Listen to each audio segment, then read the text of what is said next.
네, 대전보건대 학생 여러분, 이력서 및 자기소개서 파트 2 강의를 시작하겠습니다.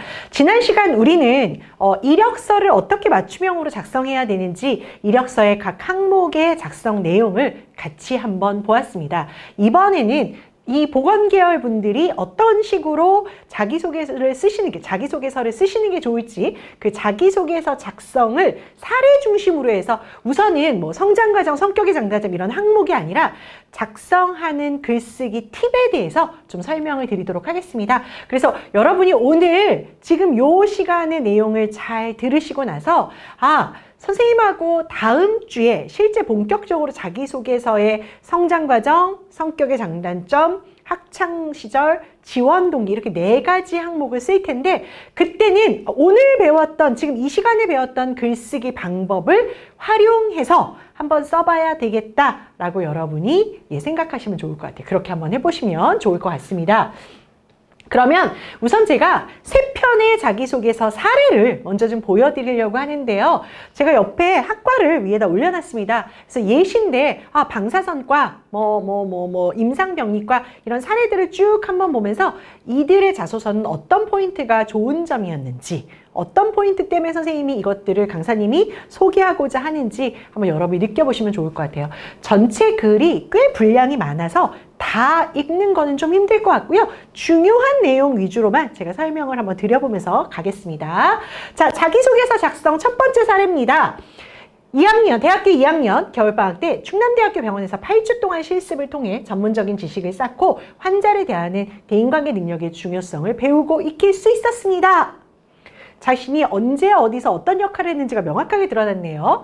일주일마다 로테이션을 하는데 파트 업무에 맞는 이론 바탕으로 배웠던 영상 해부학을 임상선생님들이 촬영한 영상을 보여주면서 혈관, 뼈, 장기 위치를 짚어주시면서 설명해 주셨고 모르는 부분은 메모해서 그 점을 채워가면서 공부할 수 있었습니다. 그래서 학교에서는 배울 수 없는 내용이라고 생각하고 더욱 성실하게 임해서 모르는 부분은 따로 선생님께 여쭤보고 질문을 하면서 전문적인 지식과 기술을 쌓을 수 있는 그런 좋은 시간이었습니다.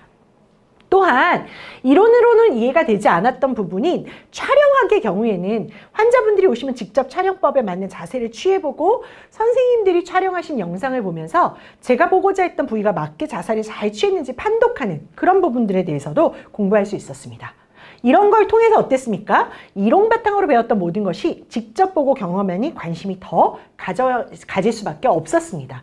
따라서 작은 것 하나라도 놓치지 않으려고 노력하는 전문 지식을 쌓아가면서 정확한 검사를 할 수 있는 방사선의 역량을 키우게 되었습니다. 그렇게 역량을 발휘해 보겠습니다라고 작성을 했습니다. 자, 저는 이 정도는 합격으로 충분히 갈 수 있다고 생각해요. 이유는 경험이 나왔어요. 근데 그 경험이 내가 현장 실습했던 경험을 통해서 직무의 연관성이 높았어요.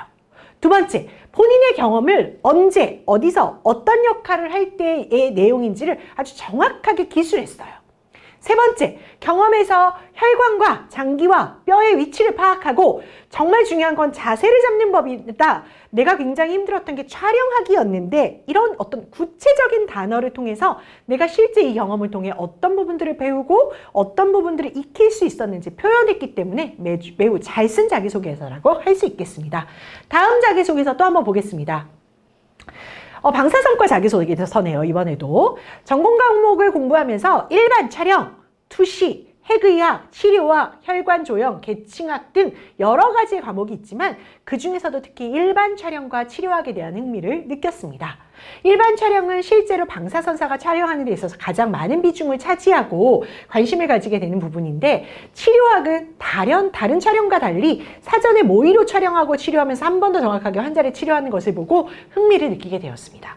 어떤 점이 좋습니까, 여러분? 내가 실제로 전공 과목에서 어떤 걸 배웠는지를 아주 구체적으로 단어로 쓰죠. 여러분, 이런 게 되게 중요한 거예요. 여러 가지를 배웠어요. 모든 걸 각종 배웠어. 이런 거보다는 정확하게 단어를 써주는 겁니다. 그리고 본인이 촬영학에 대해서 또는 여기 써 있는 촬영학 또는 치료학 관심이 있었다면 어떤 부분이 그렇게 관심이 유독히 있었는지도 설명해 주는 것이 훨씬 중요합니다. 대학교 2학년 여름방학 충남대학교 병원에서 8주간 실습을 했습니다. 그때 첫째, 직접 체스트나 제가 이 전공 용어는 잘 못 읽겠습니다. 예, 뭐 스파인 등의 촬영하는 모습을 보고 팔꿈치나 무릎을 직접 자세를 잡아보면서 학교 수업을 통해 배운 것과 다른 재미가 있다는 걸 알게 됐습니다. 둘째 보겠습니다.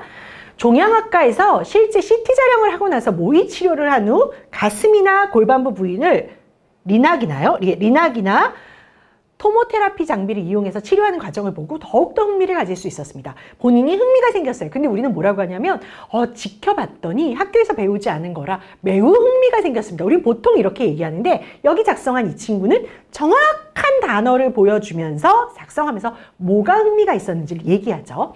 실습 후 학교에서 일반 촬영 실습을 통해 자세를 잡는 법을 배우고 촬영 방법을 공부하였고, 치료학은 교수님께서 직접 이런 고정 요구를 가져오셔서 실제로 직접 보고 고정 연구를 만들기 위해서 하는 것들을 보면서 공부할 수 있었어요. 그래서 결국 어때요? 제가 방사선사로 입사를 하게 된다면 일반 촬영이나 종양학과에서 더욱더 많은 노력을 하면서 정확한 촬영이 이루어질 수 있도록 한번 해볼게요. 이 자소서도 상당히 좋은 건데, 좋다고 얘기하는 이유는 자신의 명확한 관심 분야를 전공과 현장 실습에서의 이야기를 통해서 경험으로 얘기했고 구체적인 단어를 사용하면서 얘기했기 때문에 잘 작성한 자소서라고 말씀을 드릴 수 있습니다. 자, 이번에는 의무행정정보과의 자소서 사례를 한번 보겠습니다. KB손해보험 보험심사평가사가 되고 싶습니다. 심사 청구 업무의 핵심은 전문성이 높고 환자에게 시행된 진료 내역을 심사 청구하고 사후관리 통해서 진료비 관리를 최적화하는 일인 만큼 책임감을 가지고 꼼꼼하게 일 처리하는 것들이 굉장히 중요하다고 생각합니다. 성실하게 꼼꼼한 성격의 주어진 일을 책임감을 가지고 하는 만큼 심사 청구 업무를 더욱더 하고 싶다는 생각이 들었고, 좀 더 전문적인 심사 청구 업무를 할 수 있는 KB손해보험에 지원을 하게 되었습니다. 업무의 특성상 고객과의 소통 오류가 발생할 수 있습니다. 이때 저는 소통 오류의 사례를 모으고 분석을 하겠습니다. 그래서 가장 많은 오류가 발생하는 커뮤니케이션 사례를 발굴해서 팀원들과 사례 분석을 해갖고 최선의 해결책을 찾아내는 모습 또한 보여드리겠습니다. 그래서 이를 통해서 문제를 분석하고 빠른 판단 능력, 뛰어난 커뮤니케이션의 어떤 능력을 보이고 내일을 향해서 행동하고 생각하는 인재가 되겠습니다. 자, 지원 동기의 한 항목입니다. 여러분 보시면 심사 청구에 대한 사람에게는 책임감이 중요하고 꼼꼼함이 중요한데 왜 그런 것들이 중요한지 핵심의 업무들을 설명하면서 우리가 1주차에서 직무에 대한 높은 이해를 했었는데 그런 것들을 여기에 반영해서 심사 청구 업무는 이런 게 되게 중요한데요. 그 이유는 이런 업무를 하기 때문이에요. 명확하게 썼죠.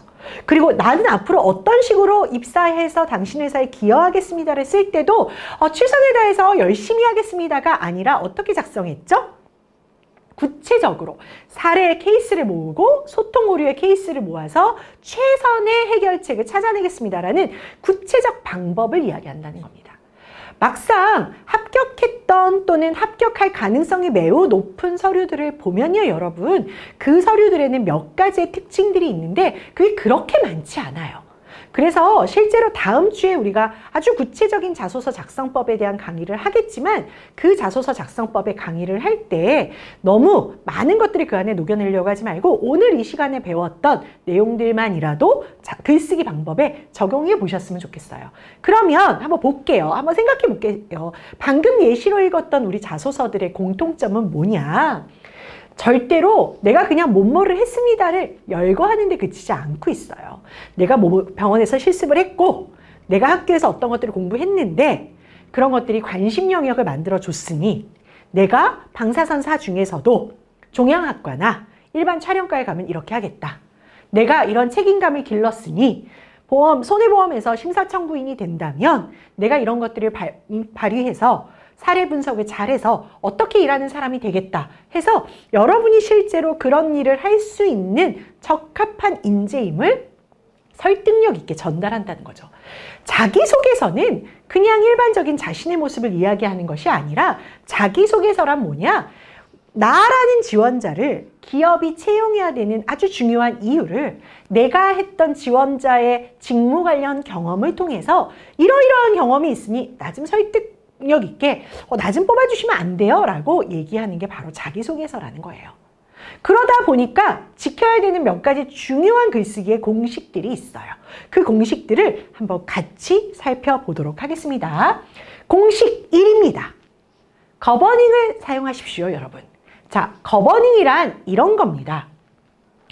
만약에 우리가 당신을 채용해야만 하는 이유가 뭔죠? 저를 채용해야 하셔야 되는 이유는요, 제가 책임감도 있고요, 성실하고요, 꼼꼼하고 이게 아니라 저를 채용해 주셔야 되는 이유는 다음에 세 가지로 말씀드리겠습니다.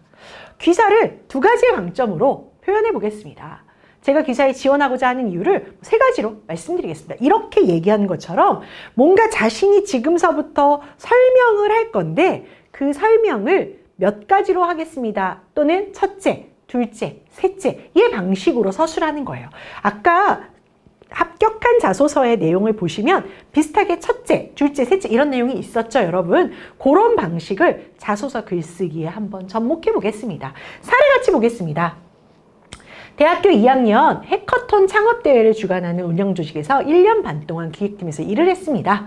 저희 조직의 주요 역할은 또래 학생들에게 창업에 대한 흥미를 유발시키고 잘 모르는 사람들에게는 이런 창업에 대한 상식을 알려주는 건데 저는 이런 진행한 업무에서 주요 업무가 첫째, 예산에 맞춰 대회 장소를 대관하고 둘째, 대회 기간 중 필요한 강의 모듈에 적합한 강사를 섭외하고 셋째, 어떻게 하고 넷째, 어떻게 하고 그래서 내가 그때 했던 역할이요. 이것도 하고요. 저것도 하고요. 저것도 하고가 아니라 내가 그때 했던 역할을요. 세 가지로 말씀드리면요. 첫째, 둘째, 셋째 이런 식으로 순서를 붙여서 얘기해 주시는 것입니다. 다음 사례 보겠습니다. 간호 업무는 특성상 첫째, 의사의 처방을 확인, 병실을 순회하며 환자의 상태를 확인해야 되고 둘째, 의사의 회진에 참여하며 환자의 상태를 보고하고 치료 계획을 확인해야 되고 셋째, 수액 치료 시 적절한 부위에 알맞은 속도로 주입하고 수시로 관찰하는 업무를 주로 하기에 무엇보다 정확하기 중요하다고 생각합니다. 간호 업무는 정확함이 중요한데 정확함이 중요한 이유는요. 이렇고요, 저렇고요, 저렇고요가 아니라 간호 업무의 정확성이 중요한 이유를 첫째, 둘째, 셋째로 연결해서 말씀하시는 거죠. 하나만 보겠습니다. 저는 이 경험을 통해 다음에 두 가지를 배울 수 있었습니다. 거버닝이죠. 근데 첫째라고 안 하고 2라고 쓰셔도 괜찮다는 거예요. 1. 정확성을 높이기 위해서는 그만큼 에너지와 시간이 투자되지만 이는 좋은 결과를 얻기 위해 반드시 필요한 사전 작업임을 배웠습니다. 2. 더불어 정확한 자료조사만큼 중요한 건 함께 여행하는 파트너도 중요한 자료를 공유할 수 있도록 정확하고 꼼꼼히 자료 정리하는 게 필요하다는 걸 배웠습니다. 그러니까 나는 이런 정확하고 꼼꼼한 걸 간호 업무에, 인상병리 업무에 이렇게 발휘해 보겠습니다. 연결하는 배운 점을 쓸 때도 거버닝을 쓸 수 있다는 겁니다.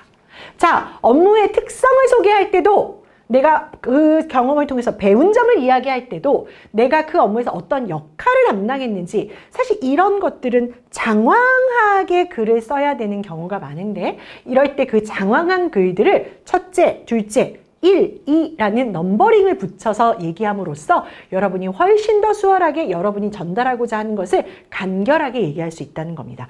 거버닝, 글쓰기 방법의 첫 번째입니다. 기억해 두시면 좋겠습니다. 글쓰기 방법 두 번째는 구체적 단어로 자신의 전문성을 이야기하는 겁니다. 기억하십니까? 제가 합격했던 또는 합격할 가능성이 매우 높은 자소서입니다 라고 이야기했을 때 왜 이 글이 잘 쓴 글이냐면요 라고 할 때는 내가 전공 과목에서 배웠던 것, 내가 실습했던 것들을 아주 구체적 단어를 써서 말했기 때문입니다. 그래서 글쓰기 방법의 두 번째는 구체적인 단어로 자신의 장점을 이야기하는 것입니다. 자, 사례를 보겠습니다. 제가 구체적인 단어 쓰신 부분에 대해서 붉은 줄을 쳤거든요. 그 부분을 좀 중점적으로 볼게요. 임상병리 쪽의 친구의 지원 동기 같은데 NGS 검사 담당 병리사로 지원하게 된 이유는 DNA, RNA의 유전물질을 공부하면서부터 생물 과목에 흥미가 생기고요. 유전자 기반의 정밀의료 발전 전망이라는 내가 특강을 들었더니 거기서 NGS 기반으로 한 맞춤형 의료에 관심을 가져 단순히 몸에 대한 호기심에서 환자 개개인에 대한 맞춤 치료에 대한 쪽으로 내가 방향을 전환하게 됐습니다. 보통의 지원자들은 학교에서 있었던 그냥 특강을 우연치 않게 듣게 됐는데 거기에서 너무나도 관심 가는 얘기들을 많이 듣게 돼서 이 부분에 지원하게 되었습니다. 막연하고 추상적으로 쓰시는데 이 지원자를 보면 내가 언제서부터 뭐 때문에 생물에 DNA, RNA 때문에 관심이 생겼는데 학교에서 주최하는 이런 어떤 정확한 특강명을 어느 이사님이 하셨던 정확한 특강명을 들었더니 정말 너무너무 이 부분에 관심을 갖게 되더라. 그래서 뭐 내가 이쪽에 지원해야 되겠다고 생각했다. 구체적 단어를 쓰게 되니까 훨씬 더 현실적이고 정말 이 친구가 그랬을 것 같은데 라는 생각을 하게끔 만드는 거죠.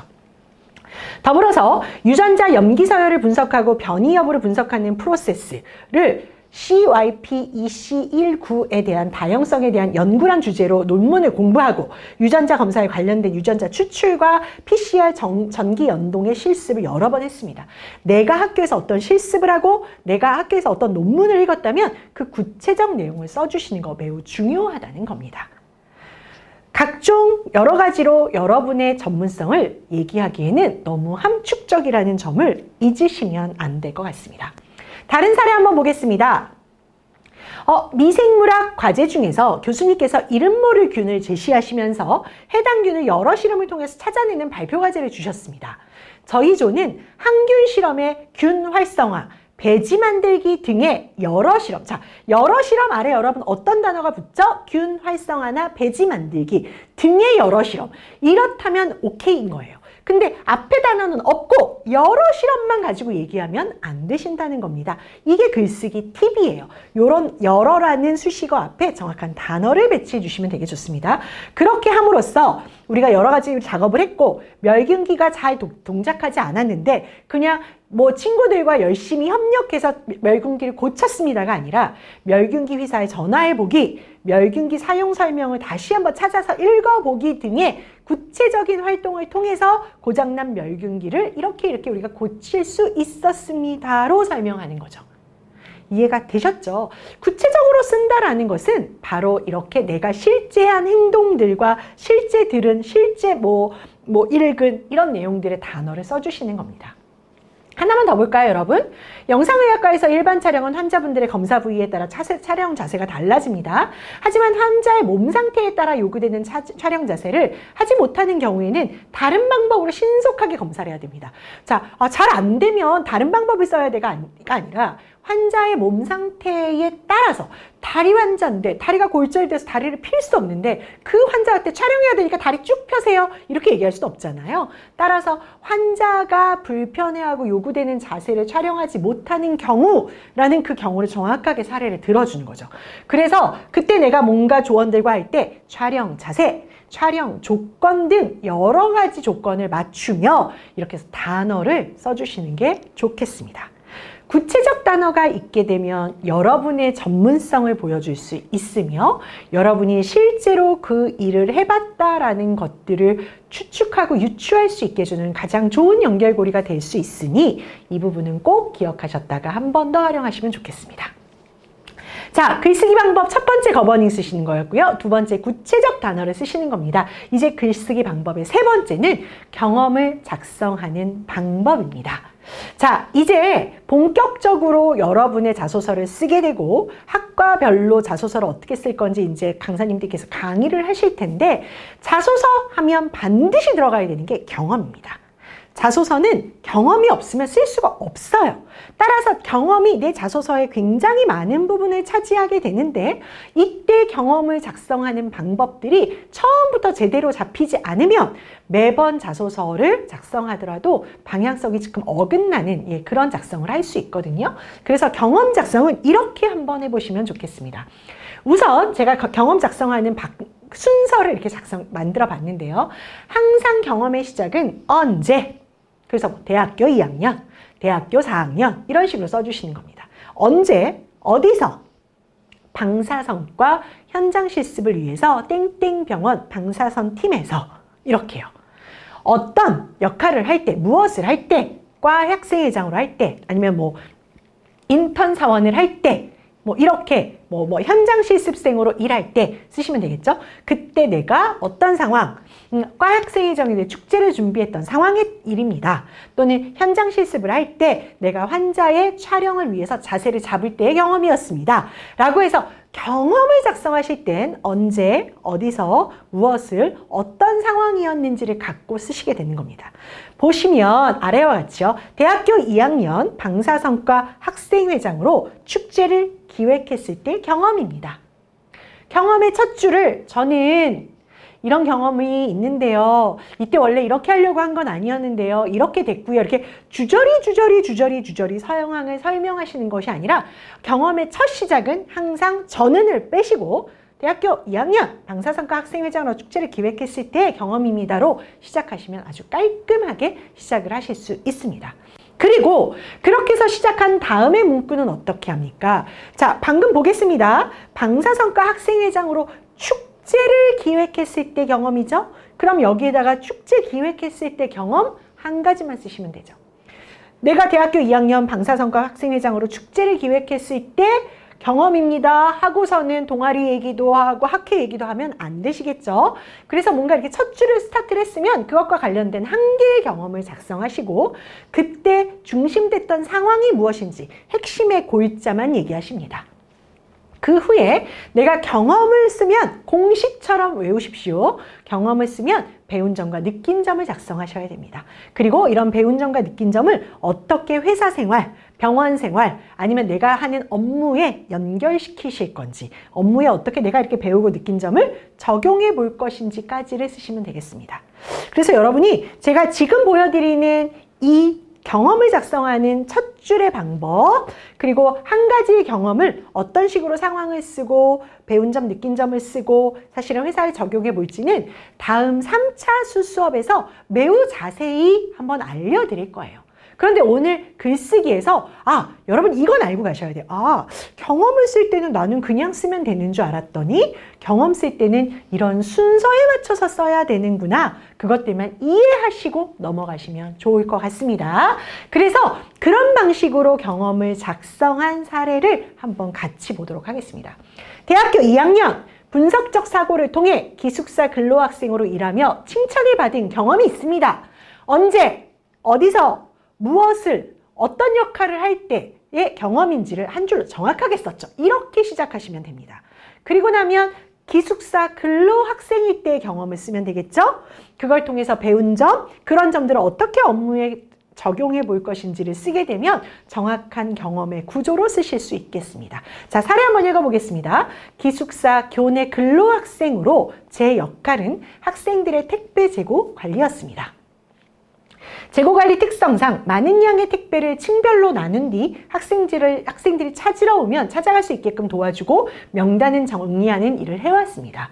따라서 저는 이 업무를 실수 없이 진행하기 위해 우리가 배운 거버닝이 나오네요. 첫째, 택배 상자의 주인의 이름과 호실을 크게 기재해서 1차적으로 수월하게 물건 찾기를 하고, 둘째, 실제 배부할 때 관생증과 실물이 대조해서 정확도를 높이고, 셋째, 택배 전달 과정 중에 분실 사고가 발생하면 실수가 명단 착오인지 행정 착오인지를 정확하게 찾아서 원인을 발견했다.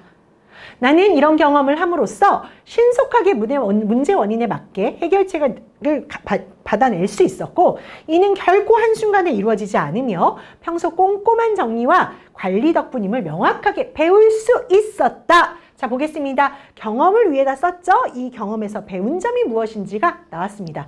따라서 마지막 가겠습니다. 이러한 경험을 바탕으로 임상병리사로서 현장에서 발생하는 행정상의 오류 또는 검체 오류 등이 있을 때 명확하게 원인을 추적해서 적합한 해결 방법을 찾아내도록 하겠습니다. 내가 배운 점을 업무에 어떻게 연결하겠다고 작성하게 되는 거죠, 여러분. 맞습니까? 자, 지금까지 우리는 자기소개서를 작성하는 글쓰기 팁 3가지 기억하십니까? 그 3가지를 배웠습니다.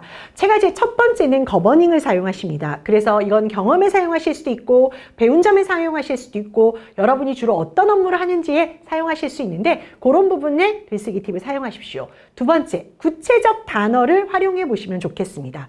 그래서 여러분이 활용할 수 있는 구체적 단어들을 앞에 붙이고 그 다음에 여러 각종 많은 모든 이런 형용사를 붙여주시면 되겠습니다. 세 번째, 좀 더 자세히 설명은 하겠지만 경험을 작성하는 데는 분명히 작성하는 공식과 방법이 있다는 걸 기억해 두셨다가 3주차에 자기소개서 작성법 강의를 할 때 오늘 강의에서 배웠던 점들을 기억하시고 활용해 보시기 바라겠습니다. 그럼 두 번째 이력서 자기소개서 파트 2 강의 여기서 마무리하겠습니다. 수고하셨습니다.